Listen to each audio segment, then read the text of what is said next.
halls. We saw so many great companies, but the gentleman who was in charge of Omaha beef, they do beef, he hugged me. He wanted to kiss me so badly because he said, our business is a whole different business now because you got China approved. The other administrations couldn't even come close.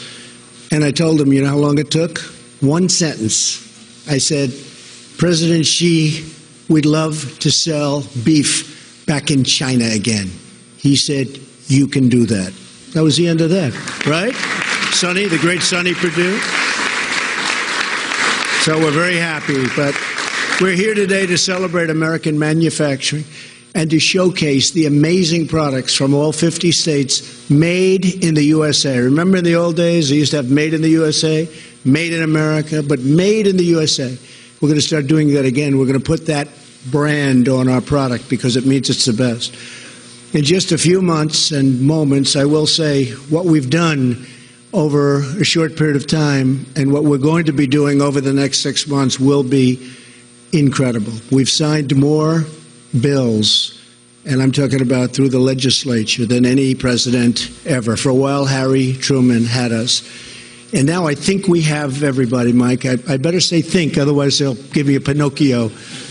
I don't like those. I don't like Pinocchios. In just a few moments, I'll be signing a presidential proclamation to launch Made in America Week and to make today Made in America Day. We are thrilled to be joined today by so many incredible members of my cabinet. Every member of my administration shares the same goal: to provide a level playing field for American workers and for American industry.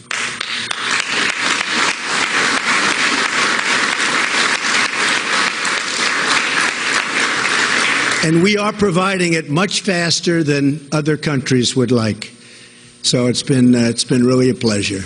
We want to build, create, and grow more products in our country using American labor, American goods, and American grit. When we purchase products made in the USA, the profits stay here, the revenue stays here, and the jobs, maybe most importantly of all, they stay right here in the USA. In the audience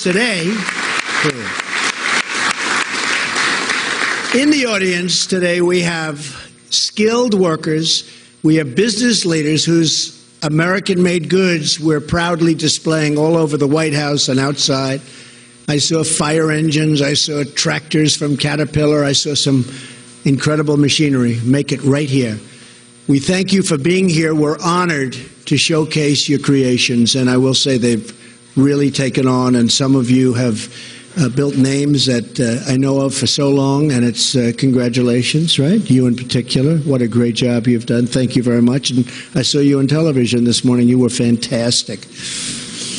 I don't know what you're doing exactly, but you could always have a second career. You did a great job. Thank you very much. American workers, farmers, and innovators are really the best in the world. We know that, and what we're doing that is we're displaying those talents. You construct and harvest the products that fill our homes, feed our families, and defend our nation and enrich our lives. I want to make a pledge to each and every one of you. No longer are we going to allow other countries to break the rules, steal our jobs, and drain our wealth. And it has been drained. It has been drained.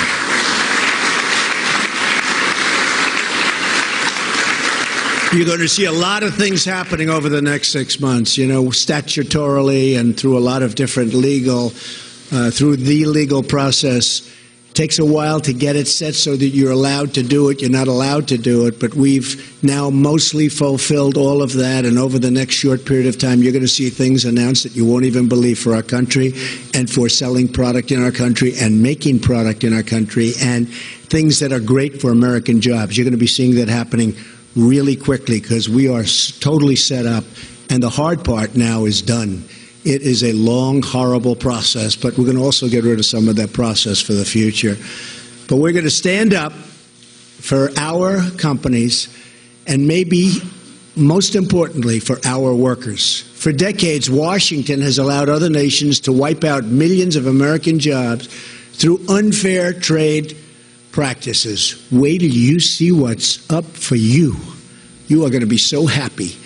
This painful exodus of American jobs, and I've been talking about it for years, was also marked by a period of sluggish growth, falling incomes, surging welfare, and shrinking participation in the workforce. Clearly, it's time for a new policy, one defined by two simple rules. We will buy American, and we will hire American. Right, Governor?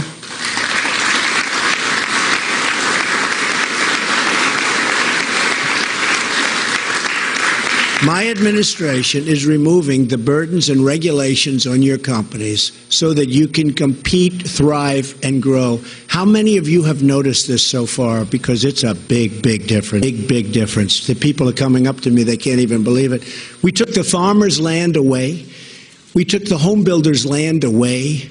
They have their land back now, and they're building homes, and they're farming their farms, and it's a beautiful thing to see, and they're so thankful. So a lot of those regulations have been taken off. The rest are coming off. And by the way, we will have better protection than we've ever had. But we'll also have something where you don't have to wait 15 years for a permit, and then when you go to the board, you lose. And that's a big portion of your life wiped out waiting for a permit. We're not going to let that happen. But for our nation to really prosper, we must lower the tax on business, one of the highest in the world, and we must repeal job-killing Obamacare. We have to do that.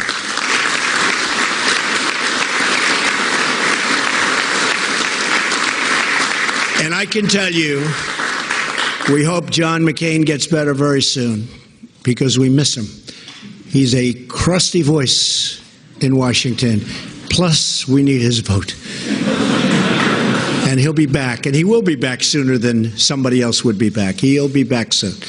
But we need that vote, and we need a number of votes because we do have to repeal Obamacare, and we will end up replacing it with something that is going to be outstanding, far, far better than failing Obamacare, where premiums have gone up in some cases over 200% this year, where every single element of it is bad. And the insurance companies, by the way, are fleeing. So people have, some states you have no insurance companies.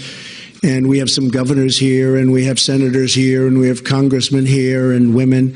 And I will tell you, it's a very, very hard time they're having with the Obamacare situation. So we're going to get that done, and I think we're going to surprise a lot of people, but they're pushing very hard. The Republican senators are great people, but they have a lot of different states. Some states need this, some states need that, but we're getting it together, and it's going to happen. Right, Mike? Yes, sir. I think.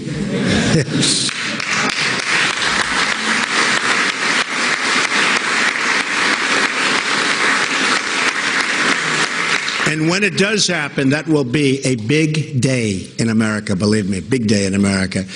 But we must also fight the unfair trade practices that have gutted our industry, and that includes cracking down on the predatory online sales of foreign goods, which is absolutely killing our shoppers and our shopping centers. If you look at what's going on with shopping centers and stores and jobs in stores, it's been very, very tough for them. They've had a very hard time closing at numbers and records that have never been seen before. So we have to stop that, the online predatory practices. Since the beginning of the year, we have already created over 50,000 brand new manufacturing jobs, and we're just getting started. We will lift our citizens from welfare to work. We will turn boarded-up communities into new outposts of American commerce. And we will once again rediscover our heritage as a manufacturing nation. We used to be a manufacturing nation. Not so much anymore, but I will tell you, look at Michigan, you look at some states that have really moved. You know, in Pennsylvania, 2 weeks ago, they opened a mine, the first mine that was opened in decades, opened a mine. And you know all the people that were saying the mining jobs? Well, we picked up 45,000 mining jobs in a very short period of time. And everybody was saying, well, you won't get any mining jobs. Picked up 45,000 mining jobs, and the miners are very happy with Trump and with Pence. and we're very proud of that. But that's just the beginning. We have jobs coming from all over. Restoring American manufacturing will not only restore our wealth, it will restore our pride and pride in ourselves. It will revitalize our independence, and it will rebuild the bonds of kinship between our communities and our citizens, which has been lagging, wouldn't you say? For most of our nation's history, American presidents, and you know, we see this, American presidents have understood that in order to protect our economy and our security, we must protect our industry. And much of that comes at the border. George Washington encouraged Americans to produce their own goods so that our young nation could become truly independent. President James Garfield said of our nation's manufacturers that to them the country owes the splendor of the position it holds before the world, meaning protect us. Theodore Roosevelt declared in his first message to Congress that reciprocity, my favorite word, reciprocity, because we have countries that charge us 100% tax on a product, and when that product is sold by them to us, we brilliantly charge them nothing. And people say, oh, that's free trade. No, that's stupid trade. That's really stupid trade.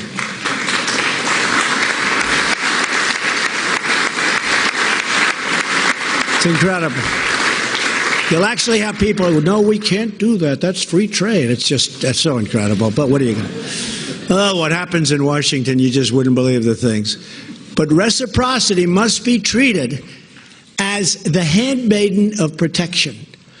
And William McKinley proclaimed that we ought to take care of our own nation and her industries first. We have to look at our nation first for a change. We've been looking the other way for a long, long time. And if you look at what's going on and the success of other nations, even in Europe, you look at some of those countries, one in particular, it's not fair to the United States. And that's why I'm here. And I believe it's one of the primary reasons you elected me and Mike. I mean, that's why we're here. And I think you're going to see a big, I know you're going to see one of the great differences. And you're already seeing it, but it's going to get more so and more so. And we're going to end up having a level playing field. I don't want to say any more than a level. But if the playing field was slanted like a little bit toward us, I'd accept that also. Okay?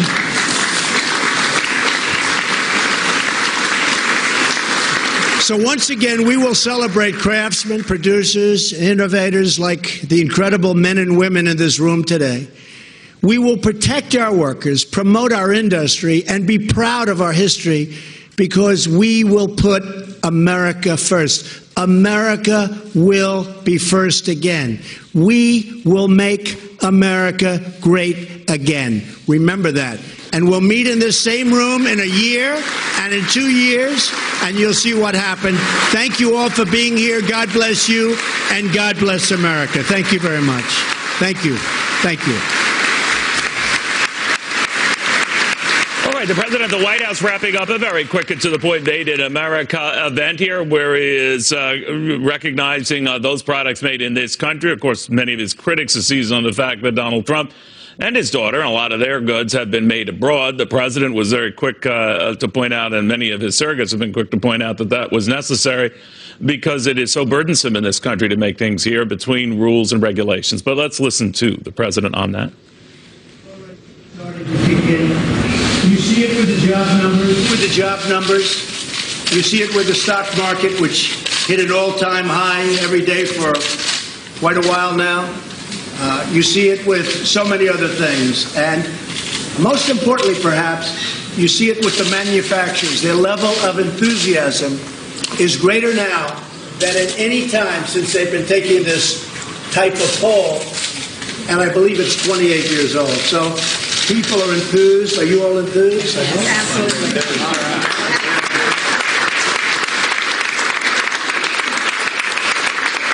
Thank you all for being here.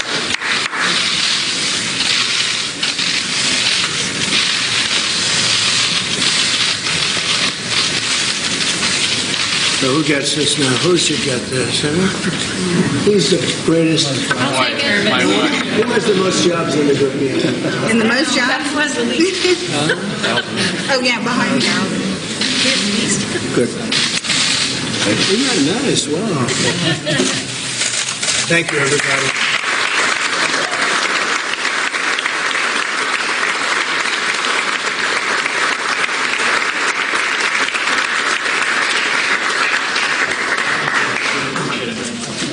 Thank you, everybody.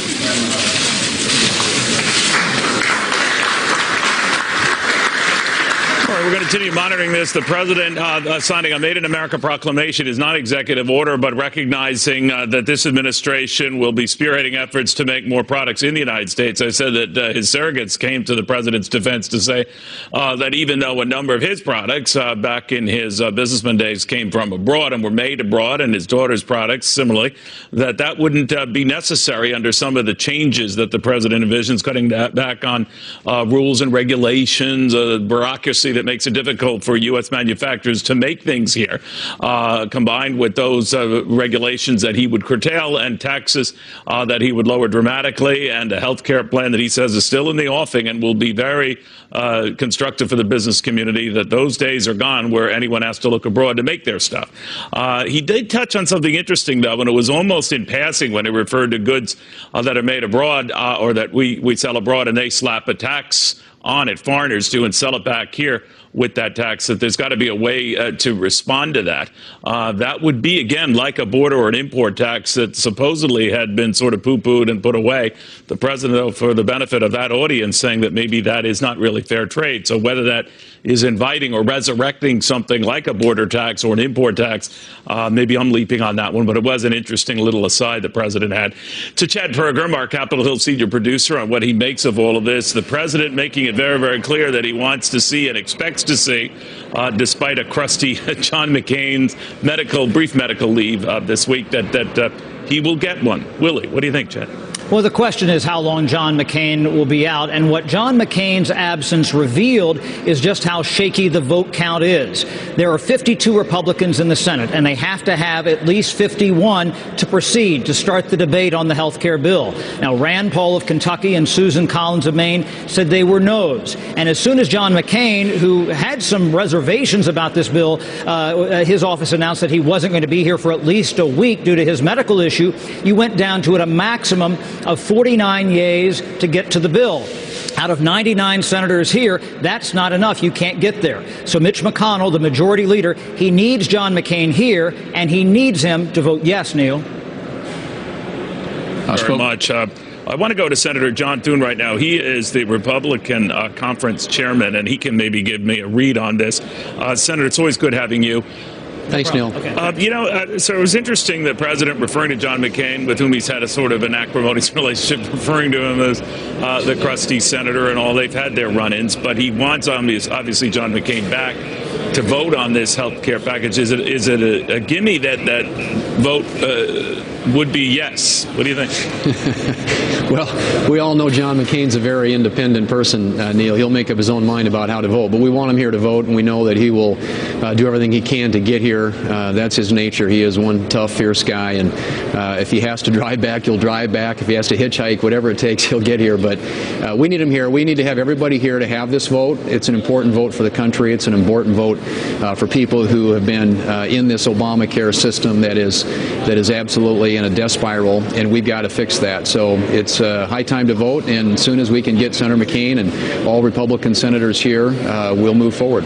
You know, Senator, the reason why I asked you about Senator McCain is he expressed some concerns that in some of the proposals that were coming out, I don't know his final thoughts on the final product that came out, was that it would be damaging to Arizona itself, seeing premiums skyrocket and the rest, and that this might not do the job. I mean, how do you assure those who are concerned that senators in their states wouldn't face a backlash from a plan that might that might produce more problems than it does answers. Right, Neil. Well, I think the main concern that a lot of senators have is how this might impact the Medicaid program in their state, and they're hearing from their governors, and they should. This is part of the process of having this bill out there, having it considered, looking at the potential impacts. But the thing about the bill that I think is really forward-looking is it takes Medicaid and it starts to shift the power and give states flexibility to design programs that work for them.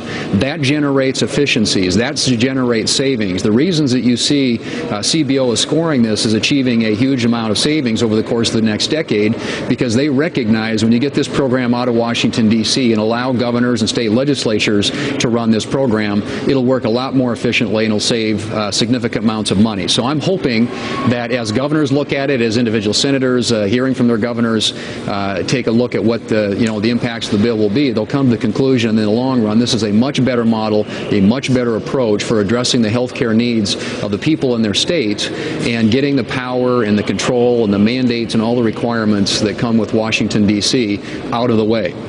Do you ever worry, though, that this just isn't happening, that whatever overtures you make to win over moderate senator ticks off conservatives, vice versa, and there is this feeling that then you got to sell whatever you come up with, assuming you get passage, to the House? And we're talking to Dave Bratt about that, a member of the House Freedom Caucus. But ahead of that, is there a sense you have that there's only so much time you can devote to this, and if it doesn't look like the votes are there or the support is there, you move on to tax cuts? Well, and I think we're hitting that time period. I mean, we have devoted a lot of time to this.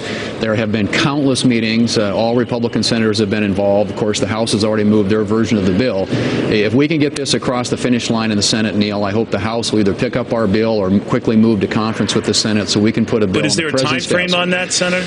Well, I think this all needs to come together before the August break. And, of course, the Senate has extended its work period 2 weeks into August now, right. So it will give us an opportunity to finish this up. But you're right. We've got tax reform. We've got infrastructure. We've got budget. We have jobs in the economy, things that we want to be working on for the American people. This is one aspect of this, but it's an important one. But we need to get done with it. We need to make some decisions. We need to have votes. And that's at the point we're at in the process now. And I hope that our members, when we get everybody back here, will conclude that we need to get on the bill so that we can start offering amendments, start voting, and dispose of this one way or the other. But it's time to vote. All right. Real quickly, I lied to you. The president made an aside remark about how trade is not fair and that foreigners will slap 100% duty, a tariff, a tax, whatever you will, on some American goods. That same good comes into our country, and we don't do anything to it. But he seemed to be open to a tax on those goods because it would only be fair. I'm paraphrasing here. But that seems to have resurrected this idea of an import tax, a trade tax, a tariff, whatever. It wouldn't exactly be the border adjustment tax that House Republicans, some, were looking at. But what do you think of that? I'm concerned anytime you start talking about a trade war. I think the goal for our country ought to be to lower barriers to our products in other markets around the world. And the Trans-Pacific Partnership, which has recently been withdrawn, did that. I'll take, for example, beef in South Dakota. Japan was going to lower their tariff on beef from 38% down to 9%. That's the kind of aggressive action that we want on trade. We want to give the same access for American products to other markets that those other markets have to America. And that's what our trade deals ought to be about. And I hope the administration will be working aggressively to open markets, expand markets, negotiate bilateral trade agreements if we're not going to move forward with these multilateral deals. But, you start talking about import, trade wars and taxes and that sort of thing. I'm for opening markets to American goods. I think that's the ultimate way to solve this. It's not to put barriers up and restrict other countries from having access to our marketplace. All right, Senator. Thank you very much. Good seeing you. Thanks, Neil. John Thune. All right, to House Freedom Caucus, ever a key player in all of this, Dave Bratt, Republican from the beautiful state of Virginia. Congressman, what do you think of that? We were just talking on there what the presidency did might be a sort of a tit for tat on our part to respond to the surtaxes, charges on goods that foreigners charge our stuff, that we return the favor here. Yeah, I think it's fair. I think the one that the President Trump mentioned today, he was talking with the head of China, and he said, we'd like to get our beef in there. And the head of China said yes. So I think that bilateral framework is working. That was unfair. Now it's made fair. And no, I was referring to a tax. If a foreign country is slapping a tax on a good that we sell abroad, and it comes here, that we ought to return the favor. Yeah, no, that's right. And so, first of all, let them have a free market opportunity. First of all, ask them the question: hey, will you make it fair? Will you allow our products in without the tax? Right. And if they don't, then yeah, fair's fair. I mean, we ought to, and that's what the American people, I think, overwhelmingly just have this innate sense of fairness. And it's like, come on, you got to be kidding me. We haven't been doing this. Let's get moving. All right. Let me ask you about this healthcare thing that's still being worked on in the Senate. It's an uphill battle, but they're keeping two of the key taxes in that on the upper income, the investment-related tax, the Medicare tax. Could you live with that if they approve that? I always tell the reporters around here, yeah, I can, but it's not. Those are small ball in comparison with the logic of the health system we're setting up that'll govern the next decades of our lives and our kids. So we're 1/5 of the economy. We're setting up the economic architecture, and that dominates all. A small little tax here or there, even if it's a bigger tax. Well, that's not an insignificant tax, right? Even though it's on the upper income. I mean, you would be okay with that as a means of just getting this behind you and moving on to taxes? I wouldn't as a means of getting this through. Right. But if you have the full Cruz amendment and some adjustments that the Senator was talking about to let states opt out of some of the regulations, right? The regs are Obamacare, right? And a lot of the senators are kind of getting by with some squishy language. But unless you get rid of the regulations, you're keeping all of Obamacare. Let's be fair about that. And prices will never go down. So are you referring to the Ted Cruz plan that allows a little bit more flexibility on insurance companies and the premiums and charges and plans they could offer?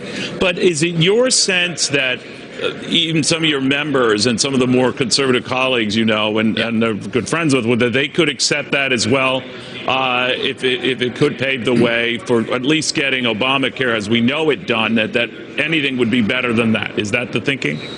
I don't really think so. Most people came up here to repeal Obamacare, and so we voted for it 50 times. You know all the talking points on our side, so I won't go through all those. But I think most people share my intuition that you got to get this thing right, at least have an opening for a free market logic. Right now, a kid cannot go out after high school. But is what you're seeing now, Congressman, sounding better than the existing Obamacare as we know it, the Affordable Care Act? Yeah, I mean, by a hair, right? I mean, you get rid of a couple mandates, you get rid of some of the taxes, but you keep all of Obamacare logic, which is the regulations.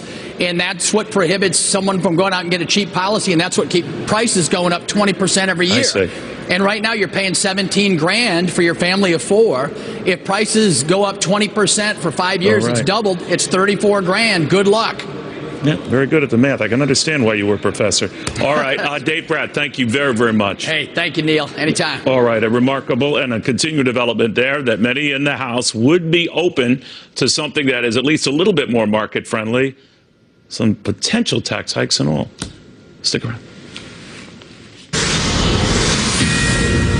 All right, a new ABC Washington Post poll not showing good numbers for the president, but not for Democrats either. 52% think Democrats don't stand for anything other than just being against Donald Trump. GOP strategist Gianna Caldwell, New York Post, Washington Bureau Chief Gabby Rangiello, and Democratic strategist Christy Setzer.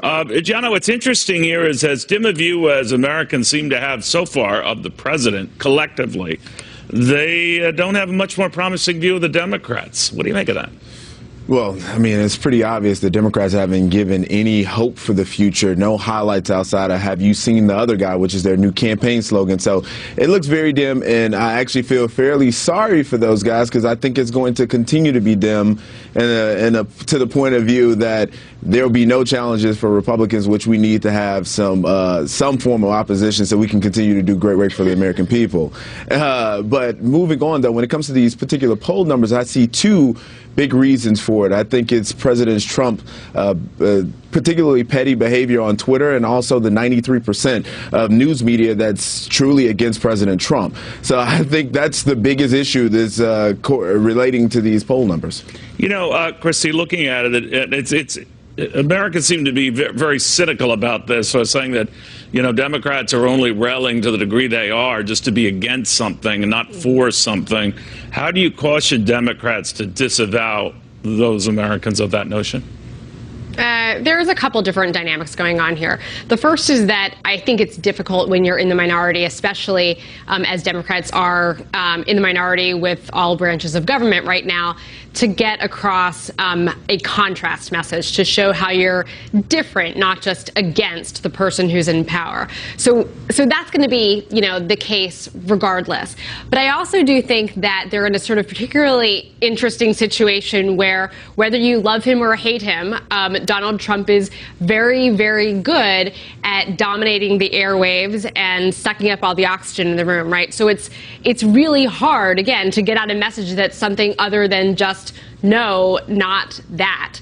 I think we saw the same dynamic during the campaign against Hillary Clinton, which was that Trump was out there every day saying things that most Democrats were appalled by. And so it was very easy to think, but well, what's that's interesting enough, about that, right? and I'll pick up with you, Gabby. I mean, Democrats were very much against Republicans just being against stuff. Yeah. And now they're the ones being against stuff. Right. I mean, it seems at every turn, Republican leaders are facing Democrats who say that they aren't willing to work with them. But in fact, it's the Democrats who have been obstructionists all along. And I think that that's what you're seeing translated into this poll by ABC and the Washington Post. I mean, we noticed that in this poll, Americans feel as though Democrats aren't standing for anything besides standing up to the president. And there have been numerous occasions in which this White House has actually attempted to reach out to Democrats, only to have their efforts rejected. Gianno, I'm looking at the same thing, and I see that each party's base likes what its party is doing, but that's a limited sort of a momentum thing, isn't it? I mean, how does the president and Republicans in general then expand beyond this, or get what are, for him at least, pretty anemic numbers or approval numbers? Well, you got like a third party that's involved in this, and that is literally the press. Thomas Jefferson said something I thought was interesting in 1807. Nothing can be believed which is seen in a newspaper. Truth itself becomes suspicious by being in a polluted vehicle. And now we have a press, no matter what President Trump does or the administration, there's nothing that can be found positive in it. Now, again, I said that some of the things he does on Twitter may not be all that great, but there's some things that he does on there that is particularly great. So what we need to see is a Republican Congress that's pushing forward on health care, tax reform, infrastructure, and any big other takeaway that we've been saying that we're going to do so we can give the American people wins. That's why I said it's necessary to have a strong two-party system, so we're continuing to be challenged and we're continuing to deliver for the American people. Well, who is delivering, or who is the spokesperson or the voice of the Democrats right now, Christy?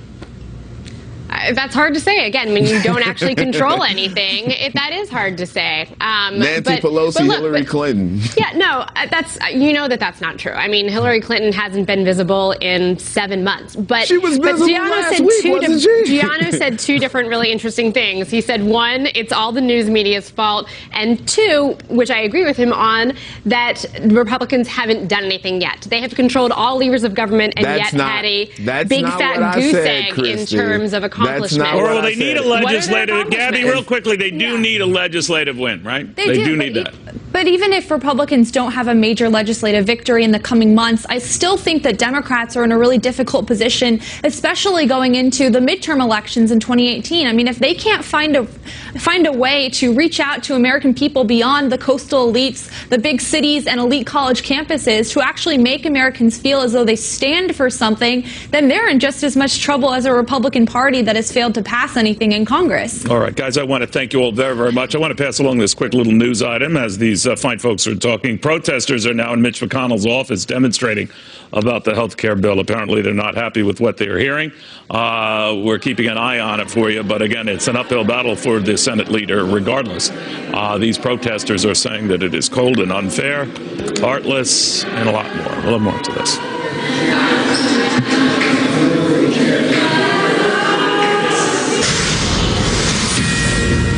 All right, protesters being led away outside Mitch McConnell's office, the Senate Majority Leader, of course, who is trying to cobble together a number of Republicans to go ahead and vote for a measure that is proven controversial with moderates and conservatives alike, which means that somewhere there might be a making of a deal, but not to these protesters who say that Republicans are hacking it to smithereens and going to endanger the public health. I don't know if that is the view of Democratic Senator from West Virginia, Joe Manchin, but he joins us right now.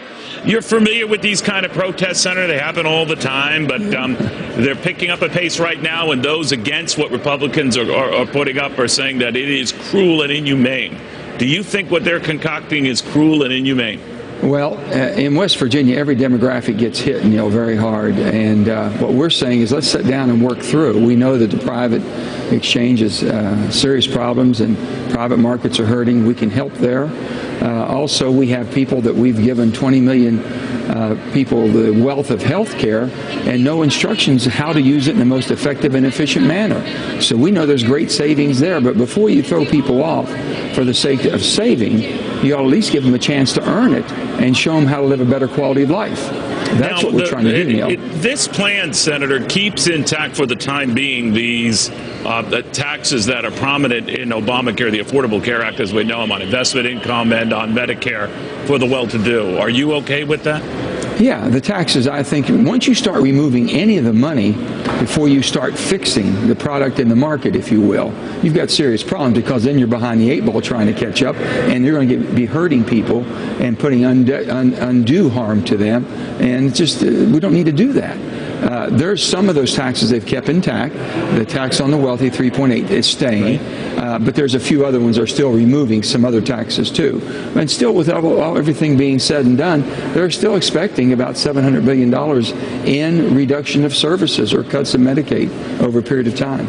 You know what's interesting? Now, the Senate Republican plan, as you're aware, Senator, actually doesn't go nearly as far as curbing the growth of Medicaid as the House plan does. So it's obviously a lot more generous to Medicaid. What's interesting about Medicaid and its explosion, its growth, is that a lot of it you could understand right after the meltdown in 2009 and 2010, that obviously a lot more Medicaid would go out to a lot more folks. It never dialed back. And a lot of Republicans are saying that's proof that once a government program becomes, within the system and grows within the system, it's almost impossible to dial it back. What do you make of that? Neil, we hold nobody accountable or responsible for whatever we do in Washington or whatever we do in the states. If you're not going to put some responsibility, and if I used to, when I was governor, I had a thing called Mountain Choices. I always told the federal government I should not be mandated to take care of a person who has hit hard financial times but is very healthy, the way I needed to take care of a person who hit hard financial times that was unable to work and very unhealthy. So we try to put some conditions and really some benchmarks that you had to go to healthy lifestyles, nutritional classes. Isn't that what Republicans are doing with Medicaid, sir? The reason why I mentioned they should. Democrats are saying that the Republicans are gutting the program. Is that fair? When it is still growing regardless? Well, they're gutting it when you're taking $700 billion of savings have got to come from cuts. That means you're taking people off that have the services now. And it's a lot of senior citizens are very much concerned. Pre-existing conditions under Ted Cruz's plan, pre-existing conditions could be almost unaffordable. And someone says, well, it's available. And I said, well, a Rolls Royce is available. I just can't afford it. But we just said about Medicaid, it's growing. It didn't dial back one iota, even through the economic improvement. And when we got past the meltdown, it just still stayed there, and everyone still is on it. And then you have to wonder, how is that supported? The thing of it is, no, we're not holding anybody accountable and responsible if they did get back into the workforce, if there was a work requirement, if there's a way that you can earn. I'm willing to look at all of these things. We haven't even brought into the conversation. Susan Collins and I have spoken on the side, trying to find a pathway forward, but no one else seems to really. Do you think this is going to pass? So your own views notwithstanding, sir, what do you think? I don't think it's going to pass. I mean, they're too far apart. If you've got the Rand Pauls on one end, and then you have the Rob Portmans on the other end, you've got two different people pulling at the same thing in a different direction. Joe Manchin, thank you very much. Thank you, Neil. All right, Netflix, it is on fire. Its stock is up over 9% right now. Strong subscribership growth. It's obviously become its own self-made cottage industry powerhouse. What's behind that, and what does it say about our economy and the way we like to be entertained? After this. All right, Netflix, all the rage right now. Additional 5.2 million subscribers worldwide, numbers that easily beat street estimates across the board right now. We've got FBN's Jerry Willis, Bullseye, Option Chief Strategist, Alan Uckman, Swiss American Trading Corp Chairman Craig Smith. Craig, no matter how you look at it, this shows that if people really like something, want something, they'll pay for something. What do you make of it? The SVOD people have to be happy today, and I got to tell you, with all the short interest that was on that stock today going into this announcement, Neil, it was one of the highest during the year. We should explain that you're talking about video on demand, and short interest are those who are betting for a stock to go down, and they got their heinies handed to them. But go ahead. Yeah, I'm sorry. I should probably. Yeah, you're a genius. You're exactly right. And let me tell you something. I think it says a lot. You said it all. You know, people that are providing a good product and a great service are doing well. And I got to tell you, I got to hand it to Reed Hastings. I would have never thought that he could have taken this company to this level. And Elon Musk today comes out and God bless him says, "Hey, my stock price is too high." Reed Hastings saying, "No, I'm going to double my revenues next quarter to 32 cents a share." So, you know, I got to tell you, they're doing everything right. And quite frankly, I think part of it has to do with the fact that he believes that they're going to get a health care reform bill. He believes that his taxes are coming down, and he's willing to. Hey, this thing throws off so much free cash flow. They're burning a lot of cash to be able to create content. Well, he's obviously optimistic. Alan Uckman, one of the things he's optimistic about is even if President Trump doesn't do it, maybe President Underwood would. It's a little House of Cards reference here. That's free on basic cable. But what do you make of that, that obviously this might be a reflection of consumer demand out there? Well, I think it's a reflection of a couple things. It's momentum, or as I say, more momentum. Don't try and get in front of something like an Amazon or a Netflix or a Tesla. Yes, their PE ratios are astronomical, but that doesn't mean the stock can't go a lot higher. The options market had priced in an 8% measured move. Now, that wasn't saying which direction, but it was looking for an 8% move one way or another. So the market knew. And if you look at things technically, we had a sell-off after that June 9th high, a $20 sell-off. We've come back to that high. So if you take that $20, add it on top, simple measured move technique, 185 is a target. Using that same analysis, that's looking for the NDX to recover and get back up about 5% from where we are here. So there's more upside there. And I think Apple's going to be a big beneficiary because it hasn't participated. You don't even have to be that technical. All you have to do is look at the numbers in this report. They are astonishing, okay? They're adding 5 million subscribers in a single quarter. Revenues out of sight. This is amazing. The stock's on fire. And why? Because Americans want to be able to consume their entertainment anywhere they are, on their phone, on their laptop. You're traveling, you want to be able to see the next House of Cards. But I got to tell you, one thing that people aren't watching out for here, which is so interesting to me, the investment, the money going into this. $6 billion is what the company will spend this year on original programming. Think about it. That's 3 times what HBO is spending on original programming. They are a powerhouse. This is a new engine in the American economy, and we should embrace it. They are on fire. But stepping back from all this, guys, I mean, we're, kind of wrapping through this earnings season. And one of the things I noticed, Craig, is that when all is said and done, they expect growth of 6 to 7%, which would continue this uninterrupted growth of late, but a growth that has to slow down. In other words, earnings forward guidance, the stuff that's been the wind at this market's back, is eventually going to peter out. Are you in that camp? Well, I'm not sure I'm in that camp, but, talking about the anticipated move, that it costs you a 5% premium to hedge your bet today. So this is by no means a cheap stock. And I got to tell you, in general, though, in general, Craig, I'm talking about the market overall, earnings in general, that this has been great. Well, look, think about this, Neil. If this company is doing this in a 1 and 2% growth environment, what could it do when Donald Trump gets the economy running 3 or 4 or 5%? I say Donald Trump. Corporate America gets corporations running the right way. Look, we got to keep on. Jerry brought up a great point. They blew it out of the box with subscribers. They're really supposed to bring in about 3.2. They brought in over 5 million. But if we don't get tax cuts, we don't get regulatory, we don't get the kind of stuff the market's been factory. And Alan, would you worry about that? I personally am not worried about it. I think it could be a turbo boost to the market. The market's gone straight up for 8 years. The fundamentals are solid right now. Look at the money that corporations are making. Go through the banks, what they made last week on a quarterly basis, $7 billion, $6 billion, $4 billion in a quarter. That's their profit. So these companies are doing very, very well, and there's no alternative. You're not going to go into bonds at all. The stock market is still where it's at, and this is a powerful trend. I would love to see these earnings and the momentum in earnings continue. I love it when there's fundamentals behind these moves, Neil. All right. Well, there's no denying I would like to see that, too. All right, I would like to see fundamentals versus excitement. Yeah, because I can't just be fundamental and exciting at the same time on my own. All right, guys, thank you all very, very much. In the meantime, Elon Musk, and these guys touched on it, despite the great run-up in the stock and all, he's now saying, maybe my stock is too expensive. But it's what he said about robots. There's a guy who's been championing this technology. I think he's saying we're on the verge of a 2001 thing, open the pod door, Hal. I think we're at the Hal stage, and Hal is trying to kill us.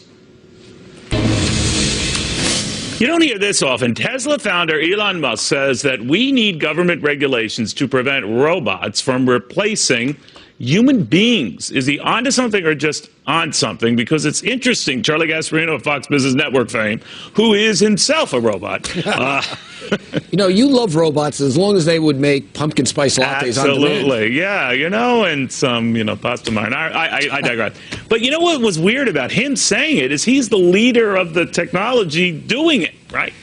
Yeah, I mean, he's in that space, right? Absolutely. Of technology. But he's warning us. He's warning us. I might be making the next monster that destroys us. Yeah, I think he's full of it. I mean, here's where I think here's the reality that we have to worry about short term, that companies, as they downsize and try to pay our corporate tax rate of 35% and other sort of regulations, as they downside, replace humans with robotics at a much faster speed. And because we have these onerous taxes and regulations, that those innovators like Elon Musk are they're not out there. It's hard to innovate in an environment where government taxes the hell out of you and regulates you out of existence. And I think that's the bigger concern, I think, for the average American worker than robots starting World War II. I mean, or World War III, I'm sorry. But this is like, it's but kind of I love fancy. how you can bring everything back to lower tax rates. So I'm just, Art Laffer is just, infused my brain. Well, it's funny. He's not the first to say, all this artificial intelligence and everything else, it is moving so rapidly. And he acknowledges that, if he doesn't come up with it, his competitors will. And if your competitors are doing it and you're not, you're at a disadvantage. But he's willfully acknowledging the fact that this could lead to some trouble. Right. But think about what he's predicting. He's predicting something that's out there in 200 years, maybe, or 100 years. I don't know. 200 years. You didn't see Planet of the Apes, did you? Yeah, I didn't. The latest. They were our friends. But started out as our friends. But Neil, there is. This is actually funny, but there is like a serious thing here in the sense that robotics are replacing humans at a very fast clip, and they're doing it as companies seek to downsize and keep their margins, in this environment. And that's why I know everything gets back to taxes. And somebody on Twitter is going to say I'm out of my mind. I think taxes will solve cure anything. No, they say that about you regardless of your views on taxes. But I'm telling you, if you don't get this corporate tax cuts, I'll make this prediction. Okay. If the Congress doesn't pass Donald Trump's corporate tax cuts and tax cuts, robotics are going to destroy mankind. But what he is saying, all funny comments notwithstanding, is that be careful what you wish for. You just might get it. And we get automated factories, and we know what happened there, and we know how sophisticated, how rapidly this stuff develops. And he is even noticing under his short watch with this artificial intelligence and these driverless cars, and now Volvo, and in another year or two is going to have all electric cars, whatever. It is happening beyond anyone's sense of speed. But theoretically, someone would have to make the driverless car. I mean, there is a thing here. There are a lot of people doing it. Listen, Neil, when we went from the horse and buggy to the car. Oh, I remember it well. Yeah, you were how old at that point? But in any 48. event, yes, right. You're a vampire, of course you were. Exactly. But when we went there, technology created jobs. So technology often creates jobs. There is some short-term dislocation, and the one way to deal with that is to have a regulatory environment and a tax environment that fosters innovation. as Very Art true. Laffer told me 100 times. Very true. But, you know, I can remember a time when Caesar, the star of Planet of the Apes, was friendly to everyone. Yeah, well, don't worry. Don't get me going. These robots will make your pumpkin spice latte like that. There is that. All right, thank you, my friend. We'll have a lot more after this. The Dow, by the way, did not hit a record. The NASDAQ was up 8 points, and some technology stocks still on fire.